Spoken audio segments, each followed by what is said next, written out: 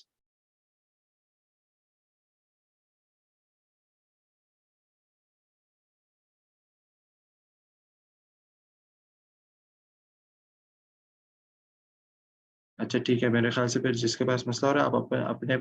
طرف سے چیک کریں، میرے خیال سے وہیں سے کچھ پرابلم آ رہی ہوگی شاید، تو باقی سب کے پاس کلیئر ہی ہے الحمدللہ۔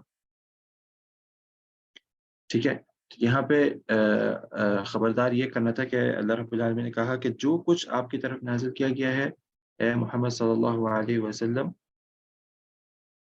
تو یہ لوگ اس کے اوپر پورے طریقے سے ایمان لے کر آتے ہیں، اس میں سے کسی قسم کی کوئی چھانٹی نہیں کرتے کہ یہ چیز ہمیں سمجھ میں آ رہی ہے تو ہم اس کے اوپر ایمان لے کر آتے ہیں، اور جو چیزیں ہمیں نہیں سمجھ میں آ رہی ہم اس کے اوپر ایمان نہیں لے کر آتے، یا پھر یہ کہ جو چیزیں ہمارے مطلب کی ہیں، ہمارے لیے آسانی ہے اس میں ہم اس کے اوپر ایمان لے کر آتے ہیں، اور جو چیزیں ہمیں مشکل لگتی ہیں یا جو چیزیں ہم نہیں کر پاتے تو وہ اس کے اوپر ہم ایمان بھی نہیں لے کر آتے، یا اپنے دماغ سے فیصلہ کرنا کہ کون سی چیزیں ہمارے مزاج کے مطابق ہے تو وہ ہم اس کے اوپر ایمان لے کر آتے ہیں، اور جو چیزیں ہمارے مزاج کے مطابق اس طریقے سے وہ لوگ نہیں کرتے، بلکہ یہ پرانی اقوام کی ایک بری عادت تھی کہ وہ لوگ اس قسم کی چیزیں کیا کرتے تھے۔ تو یہاں پہ اس سے اللہ رب العالمین ہمیں خبردار کر رہا ہے کہ اگر واقعی تم لوگ ہدایت پہ آنا چاہتے ہو اور تم لوگ چاہتے ہو کہ تم اس کتاب سے صحیح طریقے سے ہدایت نامہ اخذ کر سکو، تو تمہیں بھی یہی کرنا ہوگا، یہ صفت اپنے اندر پیدا کرنی ہوگی، کیونکہ جو کچھ اللہ کے رسول صلی اللہ علیہ وسلم کے اوپر نازل ہوا اس کے اوپر تم نے پورا پورا ایمان لے کر آنا ہے اور اپنے دماغ سے فیصلہ نہیں کرنا۔ اور ایمان لانے کا کیا مطلب ہے؟ ایمان لانے کا مطلب ہم بہت دفعہ ڈسکس کر چکے ہیں کہ جیسے کہ صحابہ کرام کا ایمان تھا، سمعنا و اطعنا، وہ کہتے تھے کہ ہم نے سنا اور فوراً ہم نے اس کے اوپر فرما برداری اور اس کے اوپر ہم نے اس کی اطاعت شروع کر دی۔ تو یہ ہے اصل میں ایمان لانے کا مطلب اس کتاب کے اوپر اور ان صحیح احادیث کے اوپر، کہ آپ نے اس کو سنا اور فوراً آپ نے اسی وقت اس کے اوپر عمل بھی شروع کر دیا۔ والذین یؤمنون بما انزل الیک، یہ وہ لوگ ہیں کہ جو ایمان لے کر آتے ہیں آپ کے اوپر جو کچھ نازل کیا گیا، وما انزل من قبلک، اور اس کے اوپر بھی کہ جو آپ سے پہلے نازل کیا گیا، یعنی کہ اللہ کے رسول صلی اللہ علیہ وسلم سے پہلے جو کتابیں، جو صحیفے نازل ہوئے،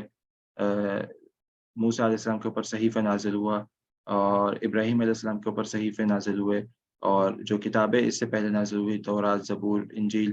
تو ان سب کے اوپر بھی یہ لوگ ایمان لاتے ہیں۔ اور وہاں پہ ایمان لانے کا کیا مطلب ہے؟ وہاں پہ ایمان لانے کا مطلب یہ ہے کہ آپ اس کے اوپر ایمان لے کر آئے کہ وہ جو کتابیں تھیں یا وہ جو چیزیں تھیں وہ بھی اللہ رب العالمین کی طرف سے ہی نازل کردہ تھی، پہلی چیز۔ دوسری چیز یہ کہ آپ کا یہ ایمان ہو کہ اس میں لوگوں نے تبدیل اور تحریف اس کو کر دیا، اور وہ جو دین تھا لوگوں نے بالکل اس کی ایک جو اصل شکل تھی اس کو بگاڑ کے رکھ دی ہے، اسی لیے پھر اس کے بعد اللہ رب العالمین نے آخری کتاب قرآن کریم کو نازل کیا ہے۔ تو اس کا مطلب یہ ہے کہ اب وہ جو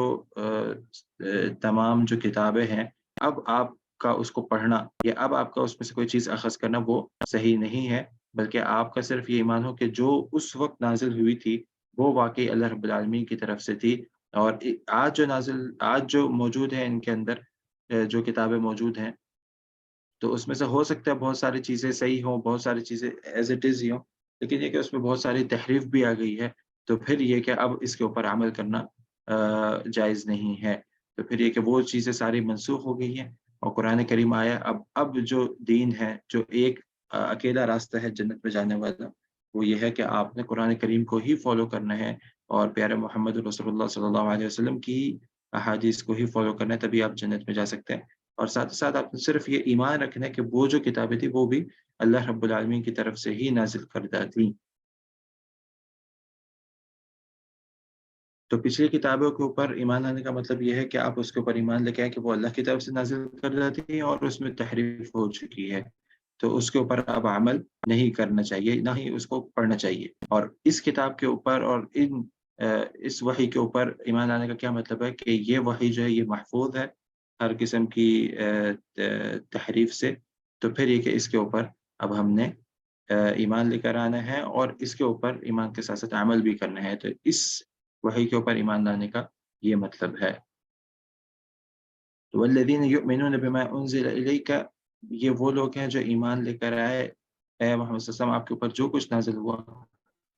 وما انزل من قبلک، اور اس کے اوپر بھی ایمان لے کر آئے جو آپ سے پہلے نازل کیا گیا، وبالآخرۃ هم یوقنون، اور ان کا پختہ یقین ہے آخرت کے اوپر۔ اور یہاں پہ جو ہے اللہ رب العالمین نے یقین کا لفظ استعمال کیا کہ ان کا آخرت پہ یقین ہے۔ یقین جو ہے وہ ایک بہت ہی آپ کے ایمان کا ایک بہت ہی بلند درجہ ہے، آپ اس کو کہہ سکتے ہیں کہ یقین یعنی کہ آپ کا کسی چیز کے اوپر یقین ہو جانا کہ واقعی یہ چیز ہونے والی ہے۔ تو قیامت کا جو اوپر جو یقین ہے آپ کا، پھر وہی بات ہے کہ جتنا زیادہ آپ کا قیامت کے اوپر یقین ہوگا، اتنا زیادہ آپ دنیا میں گناہوں سے بچتے رہیں گے اور اتنا زیادہ آپ اللہ رب العالمین کی اطاعت کی طرف بڑھتے رہیں گے، کیونکہ آپ کا یقین ہے کہ قیامت کے دن ایک دن ایسا آنا ہے کہ جب اللہ رب العالمین نے تمام کائنات کے لوگوں کو جمع کرنا ہے اور آپ کے اوپر سوال ہونے ہیں، آپ سے سوال ہونے ہیں کہ آپ نے اپنا وقت کہاں گزارا، آپ نے اپنی خاص طور پہ جوانی کہاں پہ گزاری، آپ کے نے جو علم حاصل کیا تھا اس کے اوپر کتنا عمل کیا، اور آپ نے اپنا مال کہاں سے کمایا اور کہاں پہ خرچ کیا۔ تو یہ جب سوال آپ سے ہونے ہیں تو کیا آپ واقعی اس کے لیے تیار ہیں؟ اگر آپ کا اس کے اوپر یقین ہے کہ واقعی یہ سوال میرے سے کل قیامت کے دن ہوں گے، تو کیا آپ واقعی اس سوالوں کے لیے تیار ہیں؟ اسی طریقے سے قبر میں جو سوال ہوں گے کہ آپ کا رب کون ہے، تو کیا آپ نے واقعی اپنی زندگی ایسے گزاری ہے کہ جس کے مطابق جس کے اعمال کو دیکھ کے یہ کہا جا سکے کہ واقعی آپ نے یہ مانا ہے کہ آپ کا رب اللہ رب العالمین ہے؟ اور پھر دوسرا سوال ہوگا کہ آپ کا دین کیا ہے؟ تو واقعی آپ نے اپنی زندگی ایسے گزاری ہے کہ جس کے اعمال کو دیکھ کے یہ کہا جا سکے کہ واقعی آپ کا دین دین اسلام ہے؟ اور پھر تیسرا سوال کہ یہ پیارے پیغمبر محمد رسول اللہ صلی اللہ علیہ وسلم کون ہیں، یا آپ کے پیغمبر کون ہیں؟ تو پھر آپ یہ اپنی زندگی کہ آپ کے اعمال ایسے ہوں کہ آپ اس کا یہ جواب دے سکیں کہ واقعی میرے پیغمبر جو ہے محمد رسول اللہ صلی اللہ علیہ وسلم ہے۔ تو کیا یہ جو سوال کے جواب ہیں یہ آپ کے اعمال دے سکتے ہیں؟ تو اس وقت جو چیز جواب دے رہی ہوگی وہ بیسیکلی آپ کے اعمال ہوں گے۔ یہ کوئی یاد کرنے کی چیز نہیں کہ آپ نے آج یاد کر لیا کہ یہ 3 سوال کے جواب یاد کر لیا اور آپ اس وقت جا کے بولیں گے، نہیں، بلکہ اس وقت جو جواب دے رہے ہوں گے وہ آپ کی پوری زندگی کے اعمال ہوں گے جو اس وقت جواب دے رہے ہوں گے۔ تو اگر آپ نے واقعی اس طریقے کے اعمال کیے ہیں تب جا کے آپ یہ جواب دے سکتے ہیں، اور اس طرح کا اگر آپ کا یقین تھا تب جا کے آپ کے اس طرح کے اعمال ہو سکتے ہیں۔ تو یہ وہ لوگ ہیں کہ جن کا آخرت پہ پختہ یقین تھا، اور یہ وہ بیسک ہمارے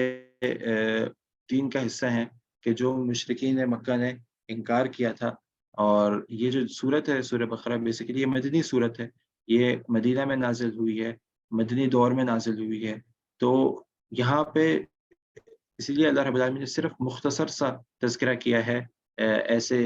ان ایمانیات کا، تاکہ یہ کہ صرف ایک یاد دہانی ہو، کیونکہ اس سے پہلے جو ہے مکی دور میں وہ پورا جو مکی دور کا قرآن ہے وہ نازل ہو چکا ہے، اور اس میں بھرپور طریقے سے ایمانیات کے اوپر اور ایمان بالآخرت کے اوپر، اور ساتھ ہی ساتھ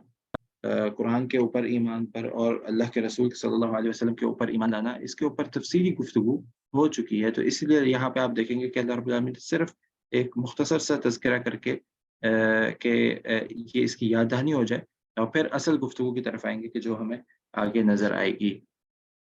ٹھیک ہے، تو یہاں پہ اللہ رب العالمین نے فرمایا کہ یہ وہ لوگ ہیں۔ پیچھے بات کیا چل رہی تھی؟ پیچھے بات یہ چل رہی تھی کہ ہدایت جو ہے وہ متقین پا سکتے ہیں، کہ یہ وہ کتاب ہے جس میں کوئی شک و شبہ نہیں ہے، اور یہ ہدایت نامہ ہے متقین کے لیے، یعنی کہ اس کتاب سے متقین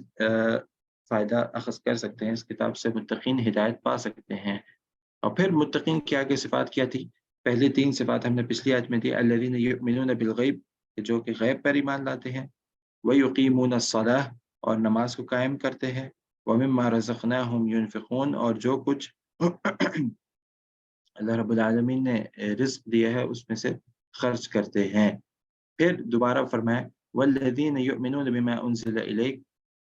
اور یہ وہ لوگ ہیں کہ جو کچھ آپ کے اوپر نازل کیا گیا یہ اس کے اوپر ایمان لے کے آتے ہیں،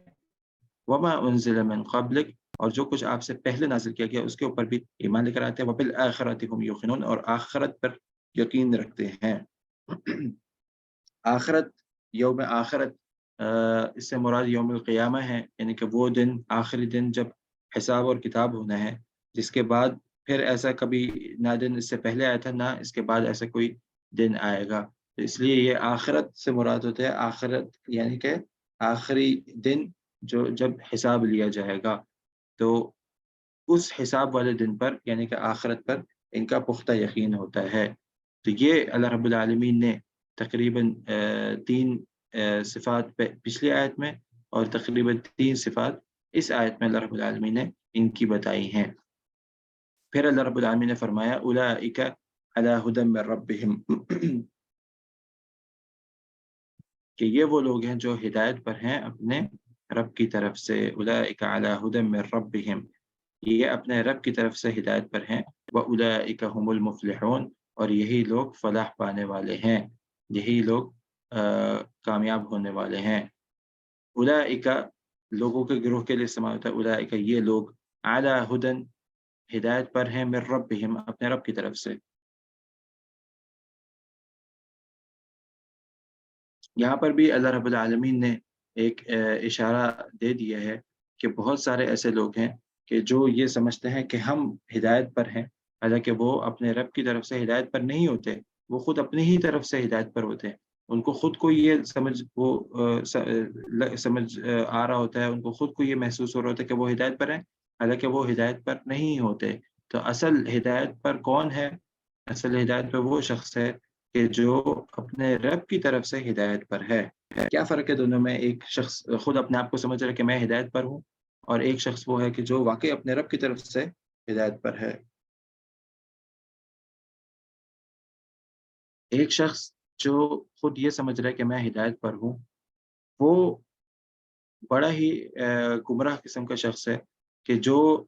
ہدایت قرآن و حدیث سے نہیں لیتا، اور زیادہ تر وہ ہدایت اپنے دماغ سے لیتا ہے، اور جو چیز اس کو سمجھ میں آتی ہے وہ کام کرتا ہے، تو اس کو گویا کہ یہ محسوس ہوتا ہے کہ نہیں، مجھے ساری چیزیں سمجھ میں آ رہی ہیں اور میں ہدایت پر ہوں، میں سیدھے راستے پر ہوں۔ مثال کے طور پہ ابھی چند دن پہلے ایک آدمی سے بات ہوئی تو اس نے یہ کہا کہ اس کو جب وہ کسی چیز کے بارے میں کنفیوز ہو رہا تھا، تو میں نے اس کو کہا کہ آپ استخارہ کر لیں۔ استخارہ جو ایک پراپر طریقہ ہے، 2 رکعت نماز پڑھنا، فرض نماز کے علاوہ وہ نماز ہو، اور پھر اس کے بعد استخارے کی جو دعا اللہ کے رسول صلی اللہ علیہ وسلم نے بتائی ہے وہ پوری دعا مانگے اللہ رب العالمین سے۔ تو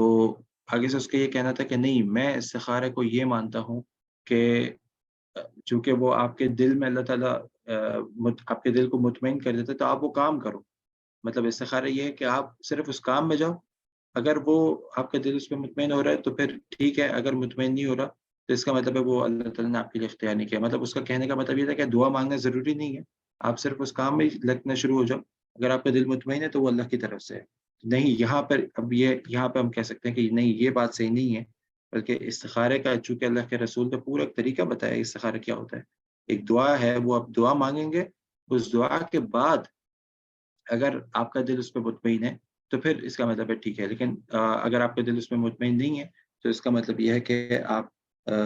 کے لیے اللہ رب العالمین نے کوئی اور راستہ رکھا ہے۔ لیکن اگر آپ دعا ہی نہیں مانگ رہے تو پھر یہ کہ یہ استخارہ نہیں ہے، دعا مانگنا ضروری ہے اس میں۔ تو ان کے سمجھ میں ان کے دماغ کے مطابق یہ تھا کہ وہ دعا مانگنا ضروری نہیں ہے، آپ صرف کام کریں، اور اگر وہ آپ سمجھ میں آ رہا ہے تو پھر اس کا مطلب یہ اللہ تعالیٰ آپ کے لیے یہ چیز چاہ رہا ہے۔ نہیں، اس طریقے کا نہیں ہے، کیونکہ ہمیں اللہ کی طرف سے اب جو ہدایت ہے اس میں یہ بتا دیا گیا ہے کہ پراپر ایک طریقہ ہے، ایک دعا ہے۔ جب آپ وہ دعا اللہ تعالیٰ سے مانگیں گے تو پھر اس دعا میں آپ یہ مانگتے ہیں اللہ رب العالمین سے کہ اللہ اگر یہ چیز میرے لیے صحیح ہے، میری معیشت میں یعنی کہ میرے مال میں، اور میری معیشت کے لحاظ سے، میرے دین کے لحاظ سے، میرے آخرت کے لحاظ سے، تو پھر اس کو میرے لیے آسان کر دے اور مجھے اس پہ راضی کر دے۔ اور اگر یہ میرے لیے صحیح نہیں ہے، میرے معیشت کے اعتبار سے، میری آخرت کے اعتبار سے اور میرے دین کے اعتبار سے، تو پھر اس کو میرے سے دور کر دے اور مجھے اس سے دور کر دے۔ تو یہی آپ اللہ رب العالمین سے مانگ رہے ہوتے ہیں۔ اب جب آپ نے یہ دعا مانگی پورے اس یقین کے ساتھ کہ انشاءاللہ آپ کی دعا قبول کی جائے گی، اور پھر آپ کسی بھی کام کی طرف جاتے ہیں اور وہاں پہ اگر آپ کے لیے اس کام میں آسانی ہو جاتی ہے اور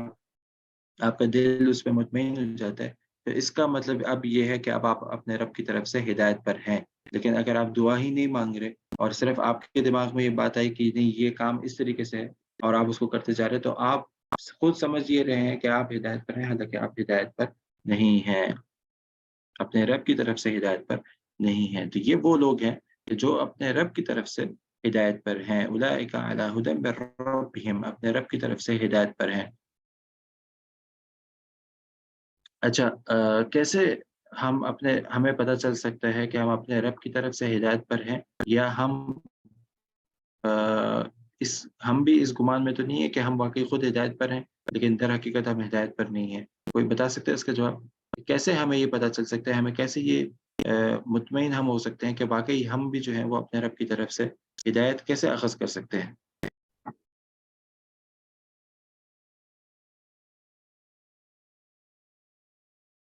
جی، آپ لوگ میرے ساتھ ہیں؟ ہاں جی۔ ہاں بالکل، یہ کیا اگر جی جیسے ہم وہ کام کریں گے جو اللہ تعالیٰ کو ناراض نہیں کرتے، جو اللہ تعالیٰ نے کرنے کے لیے بتائے ہیں، اور ان کام کرنے کا طریقہ سنت کے طریقے سے۔ جی بالکل، اصل یہ کہ اگر ہم اپنی ہدایت نامہ اس کتاب سے لیں گے جس میں کسی قسم کا کوئی شک و شبہ نہیں ہے، ٹھیک ہے، اور صحیح کی احادیث سے لیں گے، ٹھیک ہے، ہدایت نامہ، تو پھر اس کا مطلب یہ ہے کہ ہم لوگ اپنے رب کی طرف سے ہدایت پر ہیں۔ اور اگر ہم ہدایت لیں گے کسی اور طریقے سے، اپنی عقل سے یا معاشرے کے سمجھ سے کہ معاشرہ بھی یہاں تک پہنچا ہے، معاشرہ اس چیز کو اچھا کہتا ہے، معاشرہ اس چیز کو برا کہتا ہے، تو اس کا مطلب ہے ہم اپنے رب کی طرف سے ہدایت نہیں ہے، ہم معاشرے کی طرف سے تو ہدایت پر ہیں لیکن اپنے رب کی طرف سے ہدایت پر نہیں ہے۔ تو گویا کہ یہ آپ کو تب پتہ چلے گا جب آپ کا جو ہدایت اخذ کرنے کا جو جگہ ہے وہ کیا ہے؟ اگر تو وہ قرآن اور صحیح حدیث ہے تو پھر اس کا مطلب ہے کہ آپ اپنے رب کی طرف سے ہدایت پر ہیں، اور اگر وہ قرآن و حدیث نہیں ہے تو پھر اس کا مطلب ہے کہ آپ اپنے گمان کے مطابق تو ہدایت پر ہے لیکن در حقیقت آپ ہدایت پر نہیں ہیں۔ وَأُولَئِکَ هُمُ الْمُفْلِحُونَ، اور یہی لوگ جو ہیں وہ فلاح پانے والے ہیں۔ فلاح کس کو کہتے ہیں؟ فلاح یعنی کہ کامیابی حاصل کرنے والے ہیں، کامیاب ہونے والے ہیں۔ اللہ رب العالمین نے یہاں پر جو صیغہ اپنایا ہے وہ ہے اولئک هم المفلحون، الف اور لام کے ساتھ، یعنی کہ اختصاص کے ساتھ، کہ یہی لوگ ہیں فلاح پانے والے، یعنی کہ ان کے علاوہ اور کوئی نہیں ہے، اس راستے کے علاوہ اور کوئی راستہ نہیں ہے، اس طریقے کے علاوہ اور کوئی طریقہ نہیں ہے فلاح پانے کا۔ اگر آپ چاہتے ہیں فلاح پانا، اور یہاں پہ فلاح جو ہے وہ دنیا اور آخرت کی ہے، صرف آخرت کی فلاح نہیں بلکہ دنیا اور آخرت کی فلاح ہے۔ اور اس کے مقابلے پہ جو کامیاب نہیں ہوتے تو وہ جو ناکامی ہے، وہ بھی ناکامی جو ہوتی ہے وہ دنیا کی بھی ہوتی ہے لیکن یہ کہ آخرت کی ناکامی جو ہے وہ تو پکی ہے، اور اسی طریقے سے یہاں پہ فلاح جو ہے وہ دنیا کی فلاح بھی ہے اور آخرت کی فلاح بھی اس سے مراد ہے۔ تو یہاں پہ جب اللہ رب العالمین نے فرمایا کہ یہی لوگ فلاح پانے والے ہیں، اس کا مطلب ہے یہ جو پیچھے چند صفات بیان کی ہیں، اگر یہ صفات آپ کے اندر پائی جاتی ہے تب ہی آپ کامیاب والے گروہ میں آپ کا شمار ہوگا۔ اگر یہ صفات آپ کے اندر نہیں پائی جاتی تو پھر آپ کسی اور راستے پر ہیں، آپ کامیاب ہونے والے لوگوں کے راستے پر نہیں ہیں۔ اور یہاں پہ کامیابی کیا مراد ہے؟ جیسے کہ میں نے بتایا دنیا اور آخرت کی کامیابی۔ دنیا کی کامیابی کیا ہے؟ دنیا کی کامیابی یہ ہے کہ اللہ رب العالمین کی طرف سے آپ کو سکون، آپ کو اطمینان ہوگا، آپ کے پاس جتنا اللہ تعالیٰ نے آپ کو مال و دولت دیا آپ اس میں بالکل مطمئن ہوں گے، اور اس میں اللہ رب العالمین آپ کے لیے برکتیں ڈال دے گا، اور یہ سارے معاملات آپ کے ساتھ دنیا میں ہوں گے۔ اور آخرت میں کیا معاملات ہوں گے؟ آخرت میں معاملات یہ ہوں گے، آخرت میں کامیابی یہ ہے کہ آپ کو اللہ رب العالمین جنت عطا فرما دے گا آخر کار، اور یہ کہ آپ کا حساب کتاب آسان ہو جائے گا، اور اس کے کئی سارے فائدے ہیں جو ہم آگے جا کے بھی دیکھیں گے انشاءاللہ، کہ اگر آپ کی توحید مکمل ہے، اگر آپ کا جو عقیدہ تھا وہ مضبوط تھا، تو آپ کو کتنے ہی فائدے حاصل ہوں گے قیامت والے دن۔ جیسے کہ ہم لوگ ایک مختصر سا ایک تذکرہ کر دیتے ہیں کہ وہ حدیث بطاقہ جو مشہور ہے، کہ جس میں ایک شخص کے 99 رجسٹر ہوں گے، اور ہر رجسٹر کی جو طول اور عرض ہوگا وہ آسمان و زمین کے برابر ہوگا، یا آپ کی نگاہ کے برابر ہوگا۔ تو یہ اتنے بڑے بڑے رجسٹر ہوں گے کس چیز کے؟ اس کے گناہوں کے۔ ہم لوگ سورہ بقرہ کی آیت نمبر 5 پر ہیں۔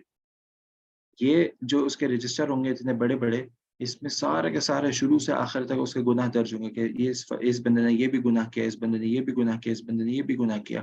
اور یہ سارے رجسٹر اتنے بڑے بڑے رجسٹر وہ لے کر آئے گا اللہ رب العالمین کے سامنے، اور اللہ رب العالمین سے پوچھے گا کہ کیا تیرے پاس اور کوئی نیکی یا اور کوئی چیز تو نہیں ہے جو تیرے اعمال میں ہو اور اس دفتروں میں نہیں نہ لکھا گیا ہو؟ تو بولے گا نہیں اللہ رب العالمین، اس دفتر میں ساری چیزیں موجود ہیں جو میں نے اعمال کیے ہیں۔ تو اللہ رب العالمین بولے گا کہ اتنے گناہوں کے بعد تیرے پاس ایسی کوئی نیکی بھی ہے جو ان کا مقابلہ کر سکے؟ تو وہ کہے گا اللہ رب العالمین اور تو مجھے کوئی نیکی یاد نہیں آ رہی۔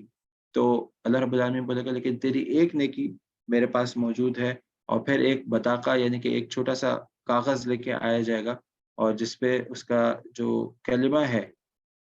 کلمہ توحید لا الہ الا اللہ محمد رسول اللہ، وہ اس نے سمجھ کے پورے یقین کے ساتھ پڑھا ہوگا کہ اس دنیا میں کہ واقعی میرا کوئی اور معبود ایسا نہیں جس کو میں نے اپنے اوپر جس کی بات میں نے لازمی طور پہ مانی ہے، اور کوئی اور میرا معبود نہیں ہے سوائے اللہ رب العالمین کے، یعنی کہ اللہ رب العالمین ہی وہ ذات ہے جس کی میں نے بات سننی ہے اور ماننی ہے۔ اور پھر اللہ رب العالمین کی طرف سے جو مجھے ہدایت دی گئی ہے کہ آپ نے اپنے ولی الامر یعنی کہ آپ نے اپنے حکمران کی بھی اطاعت کرنی ہے، جس میں اللہ رب العالمین کی نافرمانی نہ ہو رہی ہو، تو پھر اس لیے میں نے اپنے حکمران کی بھی اطاعت کرنی ہے۔ اللہ رب العالمین کی طرف سے ہدایت موجود ہے کہ آپ نے اپنے والدین کی بھی اطاعت کرنی ہے، جس میں اللہ رب العالمین کی نافرمانی نہ ہو رہی ہو، تو پھر اب آپ نے اپنے والدین کی بھی اطاعت کرنی ہے، آپ نے اپنے بڑے بھائی بہنوں کی بھی عزت کرنی ہے، اور یہ پھر سارے چیزیں چلتی رہتی ہیں۔ جو ہدایت آپ کو اپنے رب کی طرف سے ملی، اصل یہ کہ آپ وہ بولیں کہ وہ اس کو میں نے اپنے اوپر امپلیمنٹ کرنا ہے، تب جا کے آپ نے واقعی اللہ رب العالمین کو اپنا معبود مانا ہے، ٹھیک ہے؟ عبادت کے لائق مانا ہے۔ تو وہ اس نے وہ چیز پڑھی ہوگی کہ میرا کوئی معبود برحق نہیں سوائے اللہ کے، اور یہ کلمہ کو جب لا کے اس دوسرے پڑھنے پر رکھا جائے گا، ان گناہوں کے مقابلے پر، ان 99 رجسٹر کے مقابلے پر رکھا جائے گا، تو اس کلمے کا اتنا وزن ہوگا کہ اس کلمے کے برکت سے وہ سارے کے سارے جو رجسٹر ہیں گناہوں کے، وہ سارے کے سارے اڑ جائیں گے، اور وہ اڑ کے ختم ہو جائیں گے۔ تو اور یہ اس کی جو نیکی ہے وہ باقی رہے گی، اور اس کے بدلے پھر اللہ رب العالمین اس کو جنت میں داخلہ نصیب فرما دے گا۔ تو یہ توحید کی طاقت ہے کہ اگر آپ کی توحید صحیح ہے تو پھر یہ کہ گناہ اگر آپ کے پاس چاہے جتنے بھی زیادہ ہوں، وہ پھر اتنا میٹر نہیں کریں گے انشاءاللہ قیامت والے دن، جس کو اللہ تعالیٰ چاہے گا، اور اللہ رب العالمین اس توحید کی برکت سے گناہوں کو ختم کر دے گا۔ اور یہی بات ہمیں بہت سارے احادیث سے بھی پتہ چلتی ہے، جس میں پیارے پیغمبر محمد رسول اللہ صلی اللہ علیہ وسلم نے فرمایا کہ اللہ رب العالمین نے فرمایا، وہی حدیث قدسی ہے کہ اے میرے بندے، اگر تو پوری زمین بھر کے بھی میرے پاس گناہوں کے لے کر آئے، اور اس میں شرط کیا ہے کہ لا تشرک بی شیئا، اس میں یہ گناہوں میں شرک نہیں ہونا چاہیے، لَأَتَيْتُكَ بِقُرَابِهَا مَغْفِرَةً، اللہ رب العالمین فرماتا ہے کہ تو میرے سے اس حالت میں ملاقات کر رہا ہے کہ تو پوری زمین بھر کے گناہوں کے لے کر آ رہا ہے، میری نافرمانی کے لے کر آ رہا ہے، اور میری مانی کی، لیکن صرف اس میں شرک شامل نہیں ہے، ٹھیک ہے، وہ گناہ سارے کے سارے شامل ہیں لیکن شرک اس میں شامل نہ ہو، تو پھر تو میرے سے اس حالت میں ملاقات کرے گا، اور میں تیرے سے اس حالت میں ملاقات کروں گا کہ میں اس سے زیادہ تیرے لیے مغفرت لے کر آؤں گا، اور یہ یعنی کہ مقصد یہ ہے کہ سارے کے سارے گناہ ختم کر دوں گا، اور اتنی ہی تیرے لیے مغفرت لے کر آ جاؤں گا، اور تجھے میں کوئی عذاب نہیں دوں گا۔ تو یہ کیوں ہے بیچ میں وہی بریکٹ میں شرط کیا ہے کہ اس میں لا تشرکوا بی شیئا، کہ میرے ساتھ کسی قسم کا کوئی شرک نہ کیا ہو۔ تو یہ بہت قیمتی چیز ہے کہ جب بندہ توحید پر مکمل ہوتا ہے تو پھر اللہ رب العالمین اس کو گناہ پھر اتنے زیادہ میٹر نہیں کرتے۔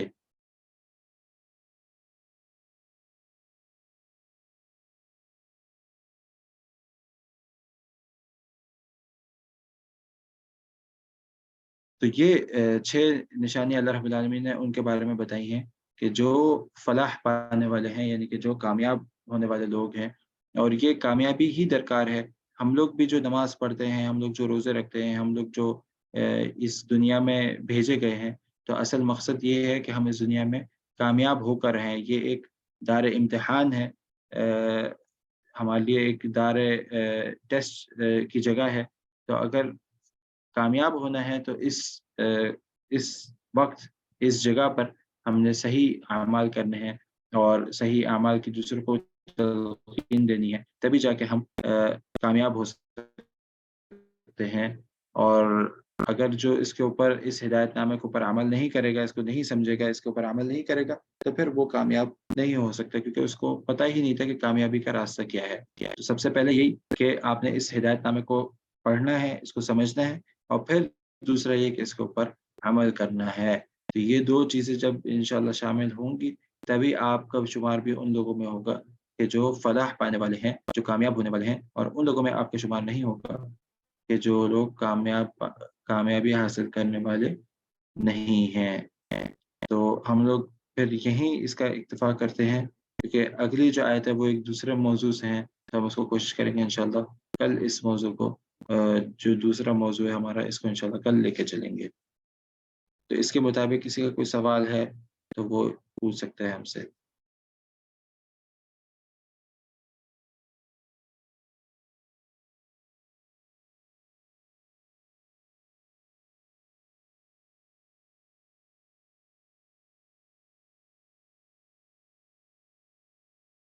جی، کسی کا کوئی سوال ہے؟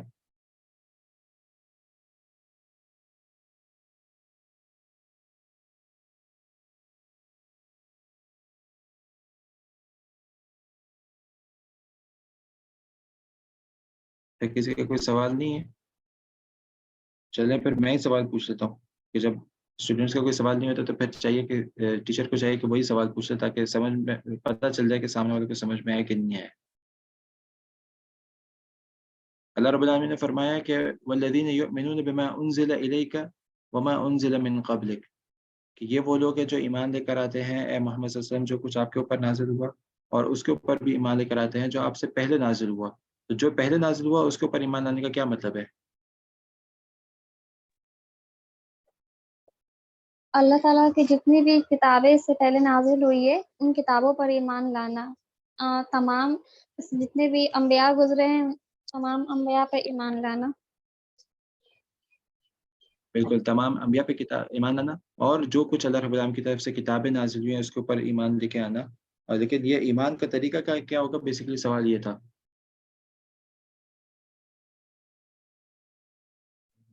السلام علیکم وعلیکم السلام ورحمۃ اللہ۔ شیخ، اس کا مطلب ہے کہ مطلب ان کو اس بات پہ ایمان لانا کہ وہ اللہ کی طرف سے ہیں، لیکن یہ بھی ایمان ہو کہ ان میں تعریف ہو چکی ہے اور اب عمل صرف قرآن پاک پہ ہوگا۔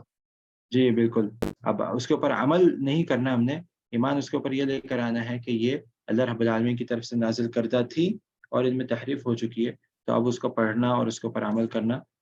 نہیں ہے ہم نے، بلکہ یہ صرف ایمان ہے کہ یہ اللہ رب العالمین کی طرف سے نازل کردہ تھی، اور یہ جو کتاب جو آپ کے اوپر یعنی کہ محمد رسول اللہ صلی اللہ علیہ وسلم کے اوپر نازل کی جا رہی ہے، اس کے اوپر ایمان لانے کا کیا مطلب ہے کہ یہ اللہ رب العالمین کی طرف سے ہے اور یہ پوری کی پوری محفوظ ہے، جس کی ذمہ داری حفاظت کی ذمہ داری اللہ رب العالمین نے خود دی ہے، اور تیسرا یہ کہ اب آپ نے اس کے اوپر عمل بھی کرنا ہے۔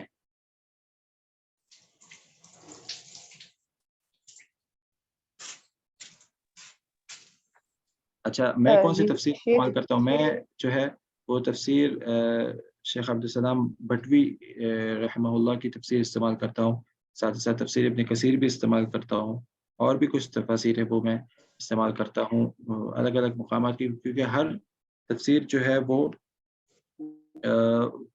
ایک خاص ایک طریقہ رکھتی ہے، ایک خاص اس کا منہج ہے تفسیر کا، تو پھر یہ کہ میں دیکھتا ہوں جس تفسیر میں مجھے جانا ہوتا ہے، جہاں پہ مجھے دیکھنا ہوتا ہے، پھر میں اس تفسیر میں جا کے اس کا پھر مراجعہ کرتا ہوں، لیکن اوور آل میں اسی تفسیر سے فائدہ حاصل کرتا ہوں۔ جی یہ سوال شیخ چیٹ میں لکھا ہے، وہ میرا حال ہے ڈلیور نہیں ہو رہا، ایک سوال تھا آیت نمبر 4 کے حوالے سے۔ پوچھیں۔ یہ جس طریقے سے آپ نے کہا کہ سابقہ کتابوں پر ایمان لانا ہے اور اس کتاب پہ بھی لانا ہے، میرا سوال یہ تھا کہ یہ چیز جس طریقے سے جب تفاسیر لکھنے شروع کی گئی اور یہ چیز بہت زیادہ ہوئی کہ ہم آیات کے مفاہمین کے لیے اسرائیلیات اور بائبل کا سہارا لینے لگے، میں اس کے حوالے سے جاننا چاہتی ہوں کہ جب قرآن مکمل ہے اور جتنا حصہ ہمیں کسی بھی واقعے سے متعلق اللہ نے بتا دیا ہے ہدایت کے لیے اتنا کافی ہے، تو اس کی کس حد تک گنجائش ہے کہ اس کو کیوں مکمل کیا جاتا ہے باقی اسرائیلیات اور ان سب سے، اور ان کے حوالے پھر کیوں دیے جاتے ہیں؟ ہاں بالکل، اچھا سوال پوچھا آپ نے۔ علماء کرام کے اس میں اقوال موجود ہے کہ کیا اسرائیلیات یا پچھلی کتابوں سے کس قسم کا ہم لوگ فائدہ حاصل کر سکتے ہیں، تو اس میں بیسیکلی 3 چیزیں ہیں۔ سب سے پہلے تو ایسی اخبار جو ان کی کتاب میں موجود ہے، ٹھیک ہے، اور جس کو ہماری کتاب اس کی تصدیق کرتی ہے، ٹھیک ہے، یعنی کہ وہ اخبار جو ان کے اندر موجود ہے اور ہماری جو کتاب ہے وہ اس کی تصدیق کرتی ہے۔ مثال کے طور پر آپ اس میں دیکھ لیں اصحاب کہف کا واقعہ ہے، ٹھیک ہے، یہ ان کے کتاب کے اندر بھی موجود ہے اور ہماری کتاب میں بھی موجود ہے۔ سورہ کہف میں اصحاب کہف کا جو واقعہ ہے وہ ان کی کتابوں میں بھی ہے اور ہماری کتابوں میں بھی ہے۔ اسی طریقے سے موسیٰ علیہ السلام کا فرعون کے ساتھ جو ایک معاملہ ہوا تھا، جو ان کا آپس میں جو وہ ہوا تھا، یعنی کہ موسیٰ علیہ السلام نے جو اپنے معجزات دکھائے تھے اور پھر وہ ایک جو پورا ایک سین ہوا تھا، تو وہ ان کی کتابیں میں موجود ہے اور اس کی تصدیق ہماری بھی کتاب کرتی ہے۔ تو ایسی جو بھی بات ہے جو ان کی کتاب میں موجود ہے اور ہماری کتاب اس کی تصدیق کرتی ہے، تو اس کے اوپر تو ایمان لانا ہو گیا کہ ہم چونکہ قرآن کے اوپر ایمان لا رہے ہیں تو ہم ان کی بھی ان باتوں کے اوپر ایمان لے کر آ رہے ہیں۔ دوسری قسم کی وہ باتیں ہیں کہ جس کی نفی کرتی ہے ہماری کتابیں، ٹھیک ہے، مثال کے طور پر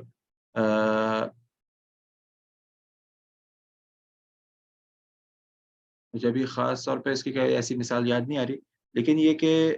کوئی بھی ایسی چیز جو ان کی کتاب میں موجود ہے اور ہماری کتاب اس کی نفی کرتی ہے۔ مثال کے طور پر ان کی کتاب میں بہت سارے انبیاء کے بارے میں بہت غلط باتیں بھی درج ہیں، خاص طور پر یہ یہودیوں کی جو کتاب ہے اس میں جو ہے وہ بہت سارے دوسرے انبیاء کے بارے میں غلط باتیں بھی درج ہیں، تو یہ لازمی بات ہے ہمارا جو قرآن ہے وہ اس کو نفی کرتا ہے۔ ہمارا قرآن بتاتا ہے کہ نہیں، جو بھی پیغمبر اللہ رب العالمین کی طرف سے آئے تھے، اللہ رب العالمین کی گارنٹی لیتا ہے اور ان کے اوپر ایمان لانا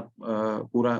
آپ کے ایمان کا حصہ ہے، تو یہ جو ہے اس کو ہمارا قرآن ڈینائی کرتا ہے، تو اب ہمارے اوپر واجب ہے کہ ہم اس کا انکار کریں کہ نہیں، یہ چیز جو ہے یہ غلط ہے اور ہمارا ایمان یہ نہیں ہے، بلکہ ہمارا ایمان وہ ہے کہ جو اس آخری کتاب میں آیا ہے، ٹھیک ہے، تو اس کا ہمارا جو قرآن ہے یا ہمارا جو دین ہے وہ اس کو ڈینائی کرتا ہے۔ تیسرے قسم کے وہ معلومات اس میں ہے کہ جس کا نہ تصدیق موجود ہے اور نہ اس کی تکذیب موجود ہے، ٹھیک ہے، نہ قرآن اس کو سچ ثابت کرتا ہے، یعنی کہ قرآن کا اس میں تذکرہ موجود ہے کہ ٹھیک ہے یہ جو روایت ہے یہ صحیح ہے، نہ اس کا غلط ہونا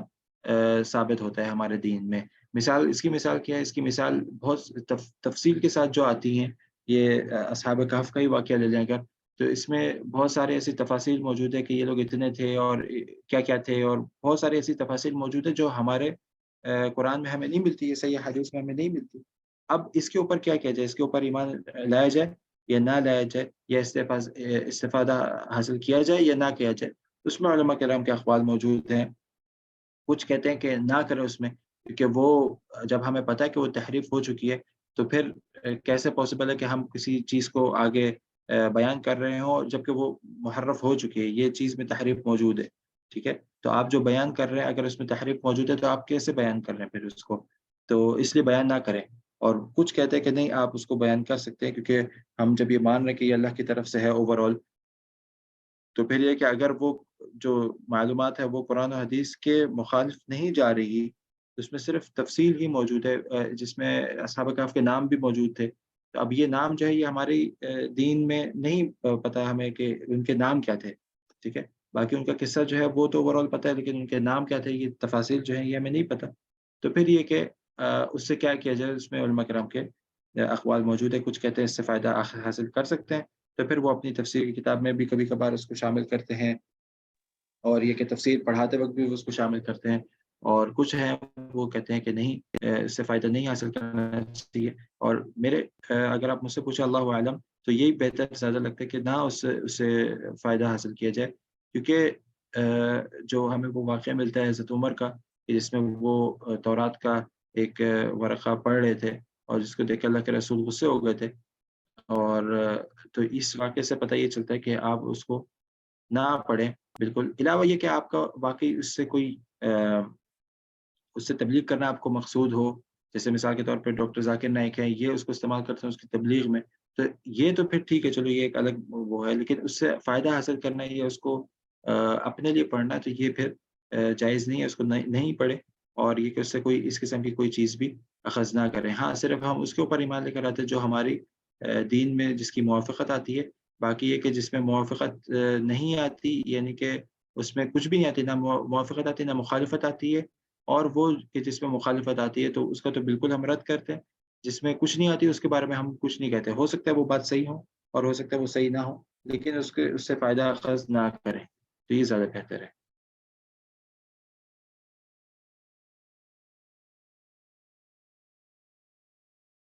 جی، اور کوئی سوال؟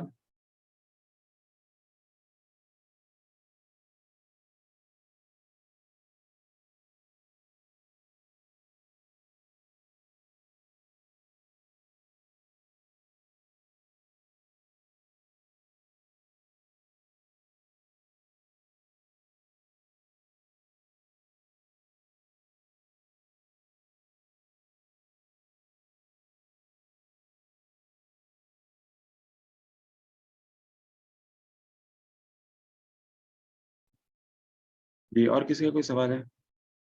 اچھا، پچھلی کلاس میں ہم لوگوں نے کون کون سے پوائنٹس جمع کیے تھے، کون بتا سکتے ہیں مجھے؟ اور کیا اس کے اوپر عمل بھی کیا، نہیں کیا، مشکل ہوا، آسان ہوا، کیا؟ آپ لوگ جب فیڈ بیک دیں گے تو وہ پھر میرے لیے بہت آسانی ہو جاتی ہے کہ ہم ٹھیک ہے، ہم جو اس منہج پہ چل رہے ہیں وہ پھر ٹھیک ہے۔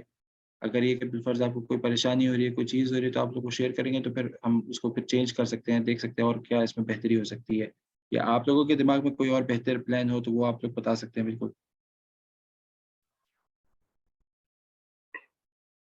السلام علیکم وعلیکم السلام ورحمۃ اللہ۔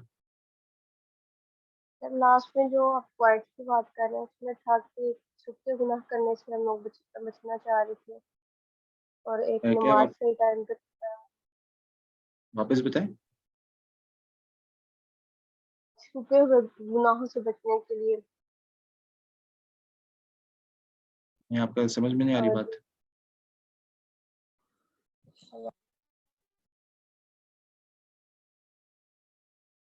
ہیلو، جو واپس جی، آپ کی آواز آ رہی ہے لیکن سمجھ میں نہیں آ رہی، دوبارہ بتائیں۔ چھپے ہوئے گناہوں سے توبہ کرنے کے لیے کوشش کریں گے، اس سے بچنے کے لیے کوشش کریں گے۔ کس سے بچنے کی کوشش کریں گے؟ چھپے ہوئے گناہوں سے سر۔